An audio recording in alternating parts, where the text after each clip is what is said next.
এদেরকে পড়া তৈরি করতে হবে, মায়েরাই করে যেহেতু বেশি। আমার স্ত্রীও করেছে, কাজে আপনারাও করবেন, সবাই করবেন। আপনারা পড়া ধরবেন, পড়া রেডি করে তারপরে শেষ। হ্যাঁ, শুধু মারপিটটা করবেন না আর কি। আমার ওয়াইফ কিন্তু মারপিট করতো, বুঝছেন, কাজে আপনারা মারপিটটা করবেন না। এখন দেখবেন যে আসলে আমাদের সম্পদ।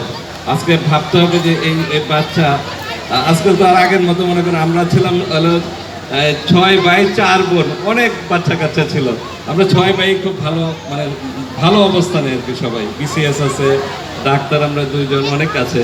কিন্তু এখন কিন্তু সবার বাচ্চা হলো একটা বা 2টা। আমার যেমন 1 সন্তান, এক সন্তানকেই ভালো করতে হবে।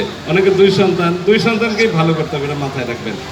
কাজে কোনো অবস্থাতে কোনোভাবে যেন সন্তানটির তার যে কক্ষচ্যুতি না ঘটে, আপনি যে টার্গেট, সেই টার্গেট থেকে যেন সে যেন বিচ্যুতি না হয়, সেই দিকে সবাইকে খেয়াল রাখতে হবে।